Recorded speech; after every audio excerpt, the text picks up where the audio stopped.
Bonjour. Aujourd'hui, on a pratiqué Nadi Shodhana. Nadi, c'est les canaux d'énergie subtils dans le corps. Dans la vision indienne de yoga, on a 5 étuis, ou 5 corps. Il y a le corps physique, qui est fait de nourriture, c'est Annamaya Kosha. Puis le prochain, qui nous intéresse plus particulièrement ici, c'est Pranayama Kosha. C'est le corps d'énergie. Et là, donc, le travail qu'on fait avec le Nadi Shodhana, c'est de purifier en fait les canaux d'énergie. Parce que cette énergie, il faut bien qu'elle circule d'une manière ou d'une autre dans le corps. Et donc, il y a certains canaux. C'est dans la médecine chinoise, on y fait référence comme méridiens. Quand on parle des méridiens d'acupuncture, c'est la même chose. C'est ces canaux dans lesquels l'énergie circule. Donc les 3 canaux les plus importants dans le yoga, c'est Sushumna Nadi, qui est la colonne de Tai Chi, appelleraient les Chinois, qui est la colonne vertébrale, mais ce n'est pas la colonne vertébrale, mais c'est l'axe central, l'axe d'énergie central. Et puis il y a Ida Nadi et Pingala Nadi. Ida, c'est sur le côté gauche, et Pingala, c'est sur le côté droit. Ida, c'est lié à l'énergie lunaire, Pingala, c'est lié à l'énergie solaire. Et donc pour purifier ces nadis, on utilise une pratique en fait où on va alterner la respiration par rapport à nos narines. Puisque la narine droite, elle est liée sur le côté droit, donc Pingala, et la narine gauche, elle est liée sur le côté Ida, donc lunaire. De manière générale, dès que vous inspirez en fait sur le côté droit, vous êtes en train d'activer votre système. Quand vous êtes en train de respirer sur le côté gauche, vous êtes plutôt en train de calmer votre système. Donc la pratique telle que telle qu'on l'a pratiquée là juste avant, en fait, c'est peut-être le premier exercice de respiration sur lequel je suis jamais tombé. En fait, c'était vraiment quand j'étais tout jeune, et c'était avant que je pratique vraiment le yoga en tant que tel. Mais je faisais la méditation à l'époque, et c'était dans un livre en fait de Omar Mikhail Ivanov. Et je me rappelle plus quel livre c'était, mais il mentionnait quelque part, il disait s'il y a un exercice de respiration qui serait bien de pratiquer, c'est celui-là. Et donc non seulement donc il a donné donc la pratique donc inspirer sur le côté droit, puis expirer sur le côté gauche, et puis inspirer sur le côté gauche et expirer sur le côté droit, mais c'est lié aussi avec un rythme de respiration particulier. Donc normalement la manière dont je le pratique, si on peut, c'est bien de le pratiquer comme ça, c'est d'inspirer sur 8 temps, puis on retient la respiration sur 32 temps, et puis on expire sur 16 temps. Mais ça peut être un peu beaucoup au départ. Donc si c'est un peu beaucoup, on inspire sur 4 temps, et puis on garde sur 16 temps, et puis on expire sur 8 temps. Ce qui est important, c'est d'avoir ce ratio de 1, 4, 2 par rapport au rythme de respiration. La technique, alors il y a, on va dire, les techniques officielles par rapport au mudra qu'on utilise pour se bloquer la narine. Moi, personnellement, la manière dont je l'ai travaillé depuis, presque 25 ans ou plus, et puis j'ai essayé les autres, mais je les ai pas aimés. Et j'ai vu certains yogis aussi qui ont pratiqué finalement comme moi. Donc voilà, je vous donne, on va dire, ma manière à moi, c'est d'utiliser juste votre pouce en fait. C'est vous inspirez, vous retenez, puis vous expirez. Il y a juste le pouce qui a juste ce petit travail à faire. Sinon, il y a d'autres manières. Moi, je ne vais pas parler ici. Si vous avez envie, on peut en parler dans les cours, si vous avez envie d'essayer une autre manière. Mais là, n'essayons pas de donner trop d'informations. Donc là, la manière la plus simple, voilà, c'est juste avec le pouce, on bloque et on débloque. Mais si vous avez vu un autre mudra que vous aimez pour faire le même effet, vous êtes libre de l'utiliser. Donc la manière de travailler, c'est que donc on va inspirer sur... moi je vais le faire sur 8 temps, donc j'inspire, je retiens sur 32 temps, et j'expire sur 16 temps. Puis à nouveau, j'inspire sur 8 temps, je retiens sur 32 temps, et là, j'expire sur 16 temps. Cette séquence-là, c'est une fois. D'accord? Donc normalement, pendant longtemps, quand je le pratiquais, je pratique 6 fois. 6 fois. Et une fois qu'on a fait 6 fois l'alternance, après, on garde le rythme de respiration 6 fois par rapport à la colonne centrale. Donc, en respirant avec les 2 narines. D'accord? Donc la pratique n'est pas très compliquée. Mais en même temps, si vous commencez à la faire, c'est pour ça que bon, je la donne. Enfin, là, ça fait pas mal de temps qu'on a pratiqué. Ça vient après même quelques années, pour certains, que je vous en parle. La raison pour laquelle je la mets aussi sur YouTube, et que donc il y a peut-être certaines personnes qui vont tomber dessus sans avoir forcément fait les autres pratiques avant, c'est que de toute manière, c'est une pratique de base que vous allez trouver un peu partout. Donc, voilà. Donc, la règle principale, par contre, qui me paraît très importante à rappeler ici, c'est ne forcez pas. Surtout avec ce genre d'exercice de respiration, on est en train de travailler donc, sur les canaux d'énergie, et on est en train de travailler sur le système nerveux. Donc quand vous commencez en fait à le pratiquer, il se peut, si vous n'avez pas l'habitude, vous n'avez pas trop travaillé, quand je dis pas trop travaillé, vous n'avez pas fait Qigong, yoga ou des choses comme ça qui ont déjà préparé vos corps, qui ont déjà stabilisé vos corps, qui ont déjà accumulé de l'énergie, qui ont déjà commencé à faire circuler l'énergie. Si vous n'avez pas trop fait ce genre de choses, il se peut que quand vous commencez à faire ce travail, vous allez vous sentir un peu étourdi. On a l'impression de s'évanouir, on a des sensations un peu bizarres. Donc si c'est le cas, c'est pas grave, mais juste arrêtez. Si vous sentez que là, hop, j'ai la tête qui commence à tourner, ne vous dites pas il faut que je tienne et je continue à le faire. Non, ça veut dire que pour l'instant c'est un peu trop. Alors ok, vous arrêtez, puis à la rigueur vous reprenez le lendemain, vous reprenez petit à petit. Et en vous conseillant même, donc là je parle moins avec mes élèves à moi, mais là je parle par rapport à ceux qui nous regardent et que je ne connais pas, avant de pratiquer ce genre d'exercice de respiration, ayez déjà pratiqué un peu vos postures, les respirations de base, purifier un peu le corps, etc. Ça ne sert à rien de commencer à jouer, on va dire, avec certaines choses avant que les bases ne sont pas bien posées. L'autre chose, donc si jamais, alors ça peut être par rapport à ce genre de pratique, mais même parfois quand on fait Qigong ou d'autres exercices de respiration, même parfois si on médite un peu profondément, il y a certaines choses qui se passent. N'oubliez pas, il y a la posture Nishpandasana.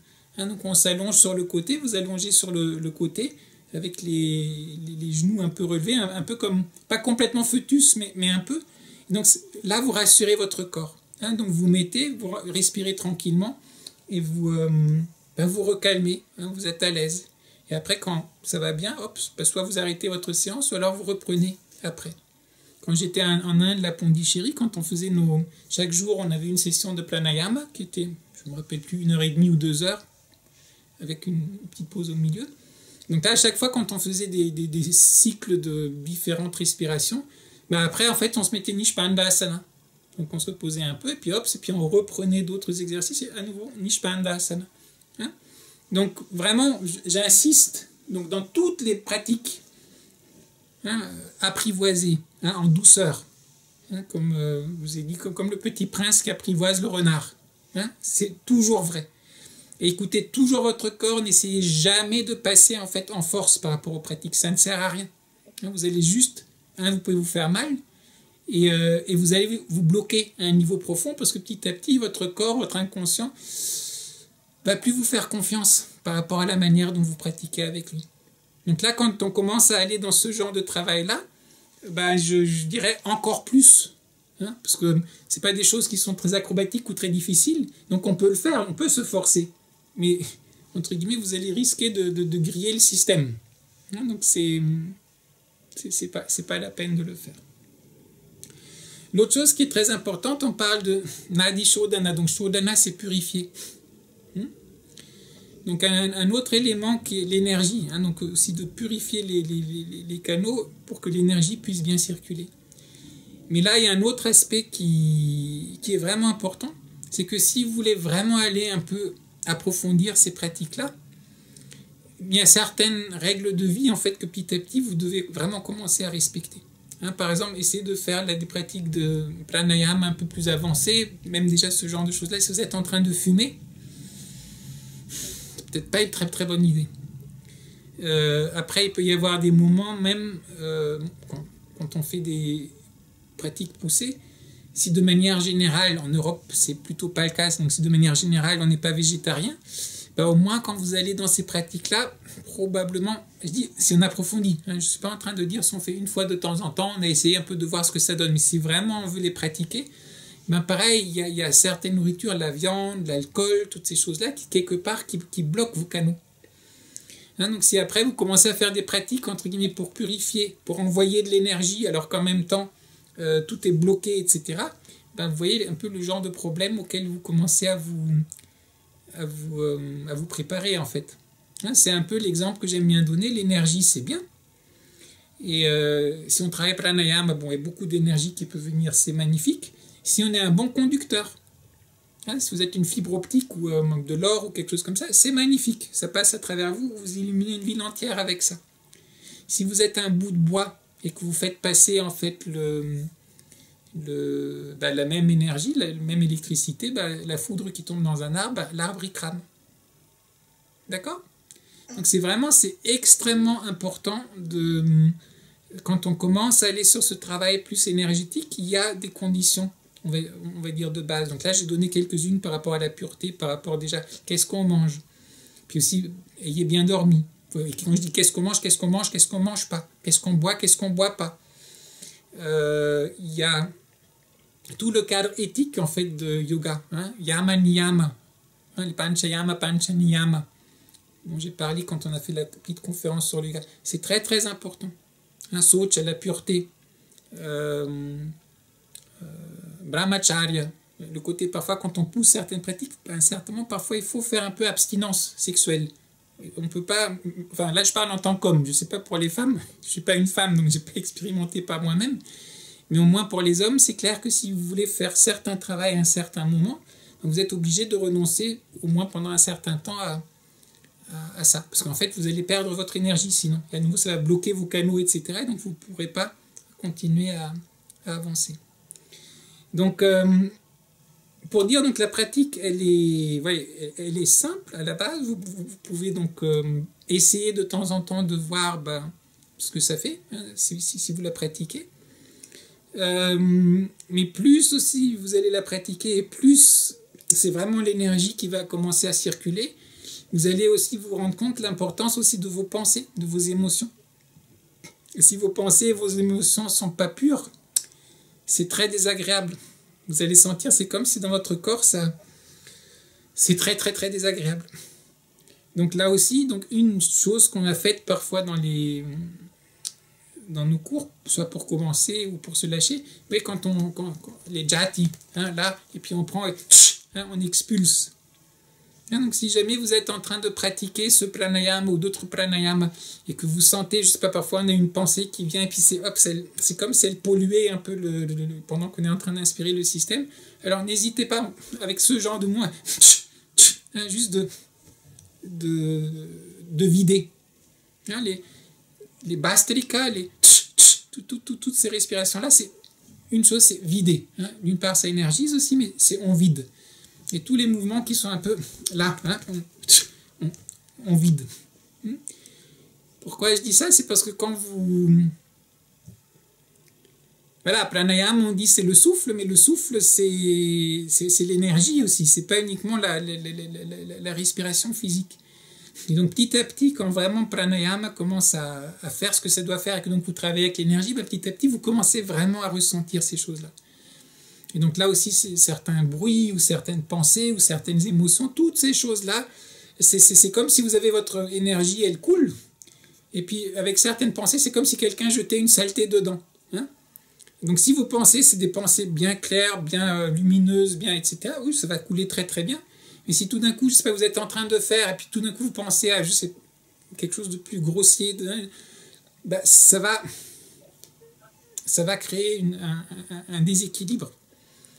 Et donc, la manière que j'ai que j'observe depuis des années, dans ce cas, il faut vider. Et le faire physiquement peut aider. Uniquement dans sa tête de dire, allez, maintenant, je vide, peut-être parfois, c'est pas suffisant.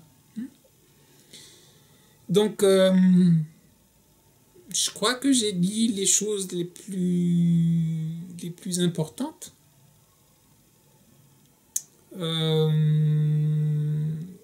Je répète encore une dernière fois, vraiment la consigne. Goûtez ce que vous êtes en train de faire et soyez à l'écoute de ce qui se passe.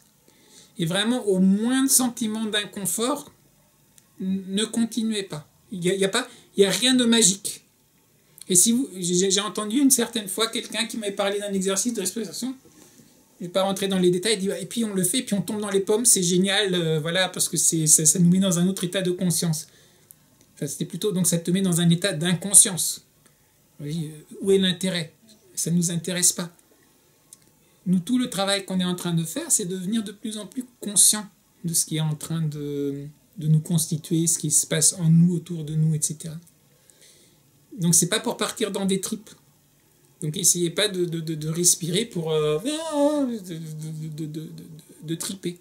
Donc, si vous êtes en train de partir dans quelque chose comme ça, c'est que vous n'êtes pas encore prêt. À chaque fois qu'il y a surchauffe, ou parfois on peut avoir des petits tremblements, on peut avoir différents symptômes qui peuvent venir, c'est qu'en fait, vous êtes en surchauffe. Quand vous avez un système électrique qui fonctionne bien, il n'y a pas de court-circuit, il n'y a pas de surchauffe, les choses fonctionnent tranquillement. Et c'est au moment où le système n'est pas assez fort que là, on commence à avoir toutes sortes de manifestations autour. Le corps, c'est pareil. Si par rapport à votre système, par rapport à votre installation, on va dire, l'énergie est trop forte, ça va créer toutes sortes de manifestations.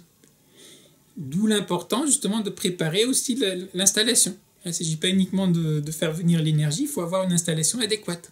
Et donc, toutes les pratiques qu'on peut faire par ailleurs, qu'elles soient donc physiques, les différentes pratiques, que ce soit aussi la manière de se comporter par rapport aux sentiments, par rapport à tout ce genre de choses, tout ça, vous êtes en train de contribuer en fait à préparer une installation qui puisse après travailler en fait avec cette énergie. Donc vraiment, le message donc le plus important, je l'ai répété déjà plein de fois, je le répète une dernière fois, allez-y donc en douceur, goûtez, écoutez-vous et n'essayez jamais, jamais, jamais de passer en force par rapport à quoi que ce soit. Voilà. Donc, est-ce que tu as des... Donc là, on l'a fait. Donc, il y a des observations ou des questions par rapport à ce que je viens de dire? Ouais, carrément. L'observation, c'est vraiment... Alors, je ne connaissais pas du tout, donc c'est la première fois que je le fais. Effectivement, je suis surprise en fait. En fait, tu as l'impression vraiment de te sentir légère au niveau de la tête, en fait, quand tu dis vider, mais ça vide autant l'esprit que les pensées que... tu as l'impression vraiment d'être légère. Voilà. Après, sentir l'énergie, ça, je sais pas, c'est la première fois, donc je sais pas trop. Mais ma question, c'est pourquoi, alors, ça c'est yoga, hein, c'est en Inde. En Chine, ils font quoi alors pour ça? Parce que ça, c'est super bon alors dans ce cas-là pour faire ça avant de pratiquer. Les différents systèmes ont chacun leurs différentes techniques. Tu as aussi des techniques de respiration dans le taoïsme, tu en as dans le bouddhisme, tu en as chacun a ses manières de travailler. Comme tu fais la question par rapport à la Chine, une chose qui est intéressante, c'est qu'effectivement, on va dire de manière explicite, et par rapport à comment les choses sont abordées dans le système de yoga, ces trois canaux sont très importants. Canal central, droite et gauche. Quand tu regardes d'ailleurs dans la tradition occidentale, l'arbre de vie, c'est la même chose. Vous avez en fait l'axe central, et puis vous avez l'axe à gauche et l'axe à droite. Et à nouveau, l'axe qui est en fait à gauche, c'est celui qui est, on va dire, qui renferme. Et le droit, c'est celui qui ouvre. Donc vous avez le pilier de la clémence, c'est celui qui ouvre, et celui de la rigueur qui maintient. Et vous êtes toujours dans ce travail entre yin et yang, hein, dans le langage chinois, entre les deux. Et vous avez l'axe central. Vous voyez, même dans la tradition occidentale, donc c'est l'arbre de la vie, hein, cette tradition de la Kabbale, ça vient de la tradition juive, mais ça a été beaucoup pris aussi par les chrétiens, ça a été pris, enfin tout le travail plus interne, on va dire occidental, c'est très très important, l'arbre de vie. Il est basé exactement sur la même structure. Mais donc vous avez cette importance de voilà, l'axe central et puis droite gauche. Dans la tradition chinoise, ce sur quoi ils mettent beaucoup l'accent, c'est l'axe central et derrière et devant, hein, par rapport à la circulation microcosmique. Ce qui m'a beaucoup interpellé, c'est que quand on travaille les deux, on se rend compte que les autres aspects, ils sont aussi, mais plus cachés. Par exemple, quand j'ai le premier truc que Maître Zhong m'a fait travailler, vraiment pour approfondir un peu mon tai chi, etc., ben, il faut se tenir une demi-heure sur la jambe droite, une demi-heure sur la jambe gauche, et après, 1 heure sur les deux jambes. Qu'est-ce qu'on est en train de faire? Je suis en train d'activer mon canal droite, je suis en train d'activer mon canal gauche, et je repasse au canal central. Mais il ne l'avait pas explicitement dit. Hein, sur le truc taoïste, on voit toujours le... Là, je l'ai là-haut, c'est un peu loin. Attendez, est-ce que j'ai l'autre livre là? Ben, c'est celui-là. Hein, là, la carte de la culture de la perfection. Donc vous avez...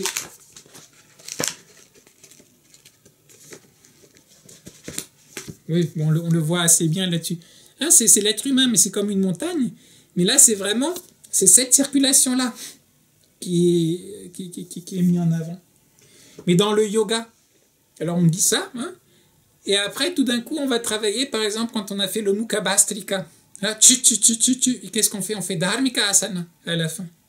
Donc dans Dharmika Asana, c'est quoi? Ben, en fait, on est en train de mettre ce circuit-là, un peu comme l'embryon, hein, qui est le bébé, et puis c'est cette circulation-là. Donc ce que j'ai remarqué, c'est que ce qui est très très intéressant, c'est que même si parfois c'est moins indiqué, quand vous faites les deux, vous dites « Ah mais c'est évident !» Oh mais en fait, ils l'ont. Donc le corps humain, c'est le corps humain. Mais donc pour dire, oui, c'est intéressant que dans la pratique de yoga, dans les pratiques indiennes, il y a beaucoup ce travail toc toc toc, tradition chinoise, il y a beaucoup le travail toc toc toc. Mais en fait, ils sont complètement liés. Oui, donc en fait, on peut tout à fait l'utiliser pour commencer son tai chi ou pour commencer. Mais alors, tu le fais en début de méditation, toi, par exemple, ça? Ou tu le fais après une méditation? Normalement, dans mes pratiques à moi, c'est ce que je vous ai dit, c'est que je commence toujours mes pratiques, on va dire, de méditation par d'abord juste l'assise de regarder ma respiration. Donc normalement, j'ai passé au moins une demi-heure, si pas plus, juste être assis à regarder ma respiration. La pratique de Samatha Vipassana. Et toutes les autres pratiques que je rajoute après, donc que ce soit des visualisations, des choses ou quoi que ce soit, ou même les exercices de respiration, c'est après.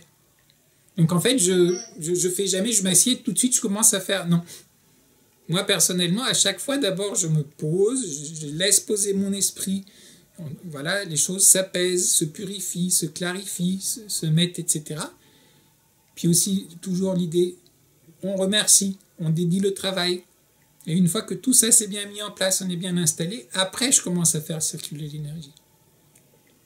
Et après, donc, il y a même les autres travails avec les mantras, avec des choses comme ça, etc. Mais d'abord, ça c'est ma vision des choses, hein. C'est d'abord, il faut vraiment, posons-nous bien. Et le fait de se dire, allez, là, je vais aller travailler, j'ai 5 minutes, allez, j'avale mon café, je fais 2-3 respirations et j'y vais. Non.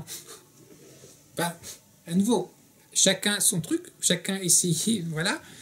Mais si vous voulez prendre ces pratiques pour vraiment petit à petit aller plus profondément à l'intérieur, goûter ces différentes choses, activer petit à petit ces choses, il faut aussi que votre attention soit là. Si vous êtes juste en train de respirer, je ne dis pas que ça n'a pas d'effet, mais quelle est votre conscience, quelle est votre attention par rapport à ce qui est en train de se passer? Donc mettez-vous dans un cadre.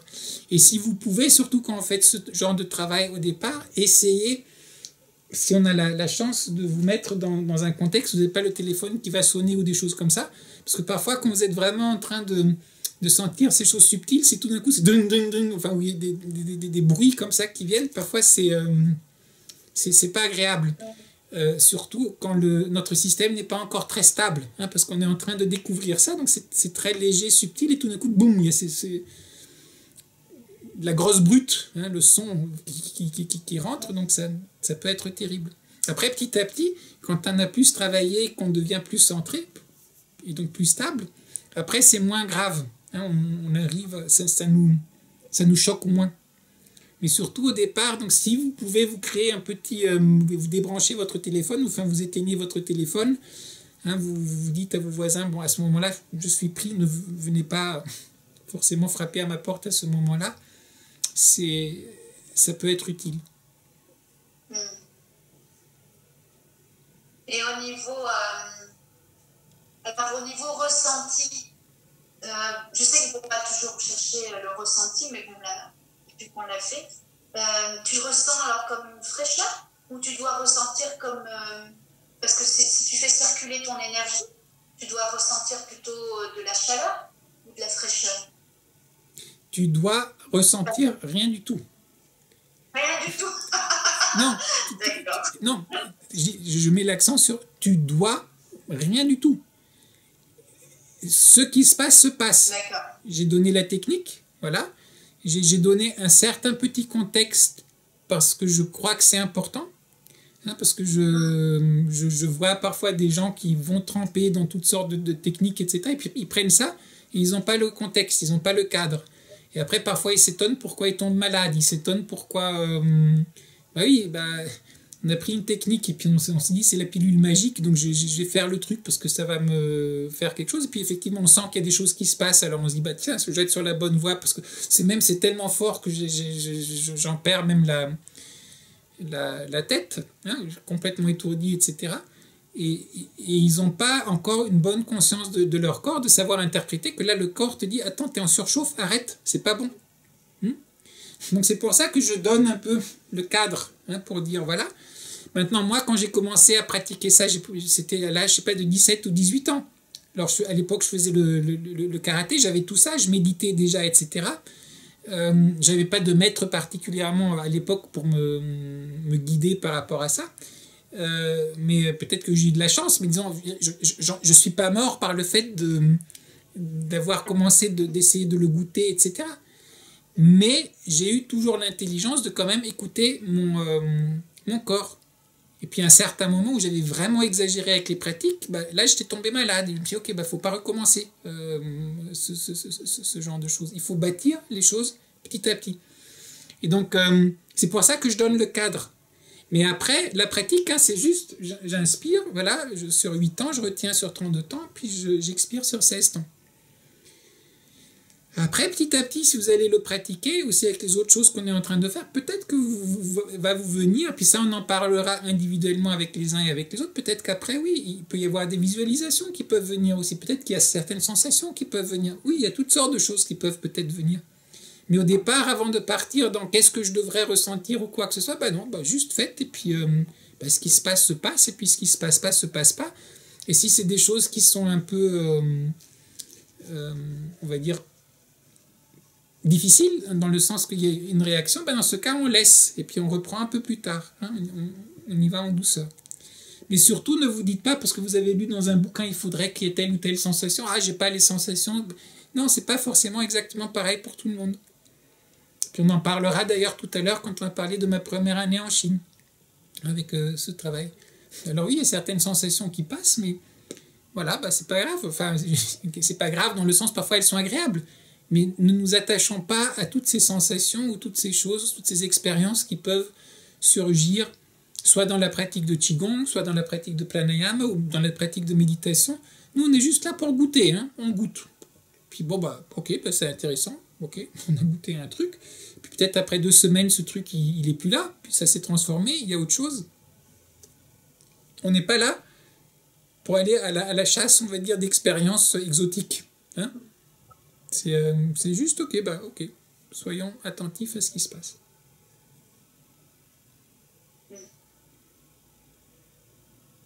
La seule chose où je dirais faut que pas, c'est que s'il y a des choses où on n'est vraiment pas à l'aise, ben là, faut arrêter. Et il faut s'écouter. Là, je dis oui, là, il faut. Là, il y a un gros il faut. Mais tous les trucs, après, dois-je ressentir ceci ou cela ou non. Laisser naturellement. Et puis bon, ça, sur Internet, avec ceux qui regardent sur Internet, bon, on n'a pas l'occasion. Mais avec vous, c'est pour ça que, normalement, on a un prof ou quelqu'un avec lequel on travaille, comme ça on peut discuter, on peut dire tiens là je comprends pas, il y a telle chose qui se passe.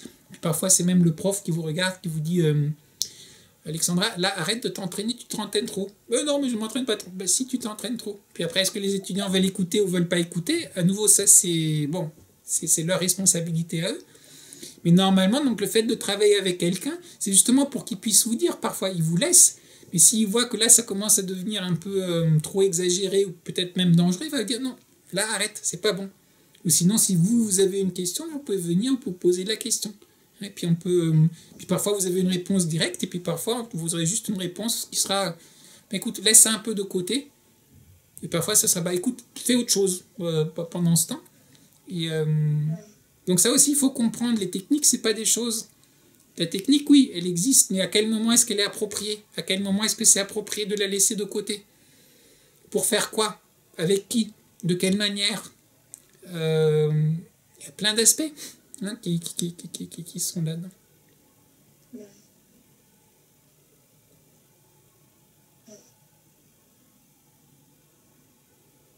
Mais ne commencez pas, je dirais, par ça. Je vous dis, vous n'allez pas mourir, c'est ça, c'est l'autre défaut qu'il y a parfois, c'est que les gens sont tellement dans cette idée que je sais pas, c'est quelque chose de magique et de surnaturel et de je sais pas quoi, enfin je sais pas ce qu'ils ont exactement dans la tête, et que genre si je fais l'exercice de respiration, le genre de question, si au lieu de compter 8, je me suis trompé, j'ai compté 9, tu sais, genre est-ce que je vais aller en enfer, est-ce que ben non, enfin tu sais, c'est à la base tu fais que respirer, hein, tu vas pas... Mais j'ai vu dans un contexte indien parfois, parce que c'est vrai que le yoga, bon, c'est sacré, donc certains qui le prennent très très... Alors c'est bien d'avoir cette attitude, mais parfois on a l'impression si je fais la faute, tu vois, je fais... À nouveau, faute et faute, oui, bien sûr qu'il y a des impacts sur certaines fautes, mais les choses, l'impact, il dépend aussi du niveau où vous êtes. Si on y... Il y a un maître bouddhiste qui avait donné l'exemple par rapport aux différentes voies étapes dans le cheminement bouddhiste. Bah, au départ, c'est comme si tu étais sur un chariot tiré par des bœufs. Même si tu t'endors, tu sais, tu vas rentrer à la maison. Hein. Le bœuf, il connaît son chemin. Et, voilà. Et même s'il y a un accident en route, à la base, ça va juste te réveiller. Il n'y aura rien d'autre. Si tu conduis avec ta voiture avec, je sais pas, 100 km/h et que là, tu as un accident, c'est déjà plus la même chose. Et si tu étais en train de... Tu es un pilote d'avion, je sais pas, pilote de chasse, voilà, tu te fais abattre, là, si t'as pas un parachute, admettons, là, il n'y a pratiquement aucune chance que tu vas t'en sortir. Donc la même chose avec ces pratiques-là, au départ, elles n'ont pas beaucoup d'efficacité, dans le sens que l'énergie circule même pas encore, etc. Donc on est juste vraiment on a un niveau très très basique, il y a des choses qui se passent, mais je veux dire, il y a pas... Vous n'êtes pas encore entre guillemets, une centrale nucléaire qui est tout équipée. Donc, peut-être, voilà. Mais par contre, plus vous allez aller avancer, et plus l'énergie est importante, moins vous pouvez vous permettre d'erreurs. Comme vous faites le ski. Tu fais le ski d'abord sur la piste qui est comme ça, même si ta posture n'est pas tout à fait bonne, etc., c'est pas très grave. Et même si tu tombes, c'est pas très grave. Quand tu commences à être sur la piste qui est un peu comme ça, là, c'est très important tes trucs. Et si tu fais comme certains là, qui partent sur des pistes comme ça, ils se laissent déposer en hélicoptère, enfin c'est des trucs de gros fous, là, t'es faux sur 1 millimètre, t'es mort. Donc si vous voulez, avec les pratiques comme ça, on va dire d'énergie ou voilà, Ben, c'est un peu la même chose. Donc au départ, les pratiques ne sont pas très dangereuses, on va dire. Si vous gardez toujours cette chose importante, donc cette consigne de base, ne pas forcer. Écoutez-vous, apprivoisez en douceur. Si vous gardez ça, il n'y a vraiment pas de danger sur ces choses-là. Là où les dangers viennent, et normalement, si vous pratiquez aussi avec cette attention à chaque fois et de goûter à chaque fois, même vous sentez que il y a des choses que dans la posture, il faut que vous réadaptez. Vous sentez que là, même si personne vous l'a dit, moi personne m'avait dit au départ. Moi, je suis devenu végétarien, je sais pas quand j'avais 20 ou 21 ans. Je mangeais déjà pas beaucoup de viande avant, mais c'était suite, j'ai fait une retraite un peu très longue de méditation, etc. Je ne pouvais pas, mon corps ne pouvait pas. Mais j'avais besoin de personne pour me dire, Christophe, non. C'est juste, je mangeais du corps, de la viande, et je voyais ce que ça faisait par rapport à la pratique. Je ne pouvais pas pratiquer en même temps, c'était très désagréable. Donc si vous êtes à cette écoute-là, après vous avez deux choix. Vous dites, soit j'arrête avec la méditation et je continue à manger la viande à un certain moment, ou alors j'arrête de manger la viande et je continue la méditation à un certain moment. Voilà. Donc, beaucoup de choses, c'est pour ça que Tao Fa Tsuran, c'est ce que j'aime beaucoup là dans l'approche taoïste, c'est le Tao, ça suit la voie naturelle, on suit la voie naturelle. Si on est à l'écoute, votre corps, il vous dit beaucoup de choses si vous l'écoutez. Et donc, si vous faites ça, petit à petit, quand vous allez augmenter aussi avec l'énergie, etc., vous allez constamment réajuster. Et en même temps, dans tout ce processus, votre corps, votre système, il va se renforcer. Donc, il n'y aura pas de problème. Mais si par contre vous allez sauter les étapes, c'est comme si vous dites, j'ai vu à la télé là, quand ils sautent là, avec l'hélicoptère sur, je sais pas, les pistes comme ça dans la poudreuse, je veux faire ça. T'as déjà fait du ski? Ah non, jamais, mais j'ai vu, c'est trop cool, je vous paye, hein, vous m'amenez là-haut. T'es mort direct. Et t'aurais même pas l'idée de le faire. Tu te diras, non, il faut d'abord quand même que j'apprenne un peu à skier, déjà tenir sur mes skis, à glisser un peu. C'est exactement la même chose. C'est vraiment la même chose.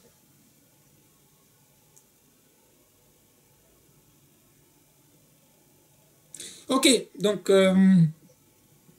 goûte, goûtons, voilà. Et donc vraiment pour là je parle plus pour ceux qui nous regardent sur Internet. C'est une très très belle pratique. Hein, c'est une pratique que je pratique pratiquement tous les jours depuis des années, des années, des années. Donc je la trouve vraiment très très très précieuse. Et c'est pour ça que, comme là on a fait toute une série de travail sur la respiration, j'avais vraiment envie de la partager donc avec mes élèves. Et puis je m'étais posé la question, est-ce que je la filme ou je la filme pas, cette séance? Et puis je me suis dit, allez, celle-là je la filme parce que vous allez trouver ces pratiques un peu partout. Mais en même temps, souvent on ne vous donne pas le cadre autour. On vous dit, maintenant on va Nadi Shodhana, on va se purifier les nadis, etc. Mais soyez conscient que si vous voulez vraiment faire le travail, c'est toute votre manière de vivre que petit à petit il faut purifier. Vous ne pouvez pas purifier vos canaux d'énergie si tout le reste dans votre vie n'est pas pur. Vos émotions ne sont pas pures, vos pensées ne sont pas pures, ce que vous mangez n'est pas pur, vos relations avec les autres ne sont pas pures. Enfin, comment vous voulez alors purifier après vos canaux subtils? C'est pas possible. Tout est lié.